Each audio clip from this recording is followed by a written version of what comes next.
I write to control my anger and control my racing thoughts. And this particular night, I was battling with them two things. I came up with this poem. Once upon a time lived a boy. When the boy turned 17, he got arrested with a friend for breaking and entering. While he was in prison, he wrote a lot of letters to his sister, who was away at college, to express his regret and anguish. There isn't much to look forward to, right? You're gonna be in your cell 16 plus hours a day. So if you can write, then you have a way to get outside of the cell. You go to any world you want, right? Well, he got out of prison, married his childhood sweetheart, but there was no follow-up program.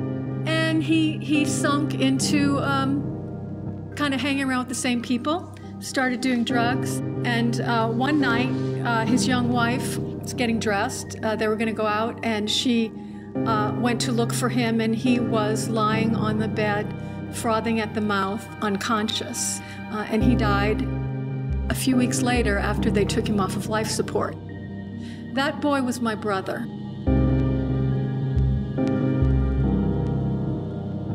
We want to get away from the professionalization of MFA, and we want to make creative writing a larger thing that happens in the community outside of the hallowed halls of academia.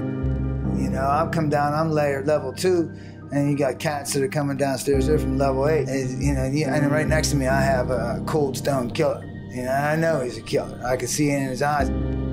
I mean, they're coming in here, and at first it's scary because I had no idea what to expect. They have to be hard here. I mean, that's just the way it is. Some young white girl who comes from affluence, and she finds out that it's not a ruthless monster that's sitting down there, that it's actually a human being with a heart. That's the hard part, getting somebody to listen. When I met the instructors, they made us feel like we were one of them. There's this two-way street. We're teaching them, and they're teaching us.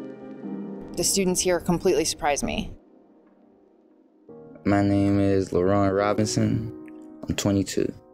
I grew up in Homewood, this little small town in Pittsburgh. I want to be an inspirational writer.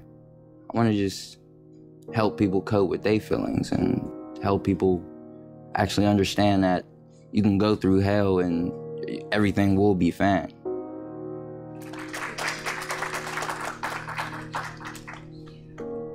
From heaven to hell. It's another fall day. I'm at work and in comes the call. I rush to the hospital. I put on my delivery room gown. I watch as the miracle of birth is performed in front of me. There he is, all wet and slimy. I am in heaven. It's time to celebrate. I slip away to make a call. I pack my pipe ready to blaze as I think of a wonderful day.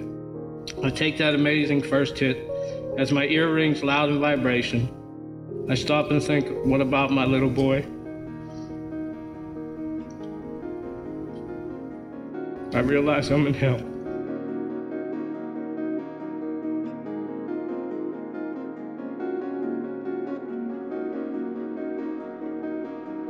I think anybody who's been through hard things in their lives, or even just been through however many years of life, knows that there are things that happen to you that you can't control, or that you can control and didn't. And when you're able to put words to that experience, I think across the board, people feel like they have power over it. I would say it's one of the best things that I've done. Truthfully, I have seen more students transformed by their work with this program than any other program that we are involved in. The very best thing that could have ever happened to me was going to jail. Meet Word Without Walls. It establishes some hope in a very hopeless place. For me, whenever I see someone brave, it makes me want to be brave. When you're at the bottom, all you can do is rise.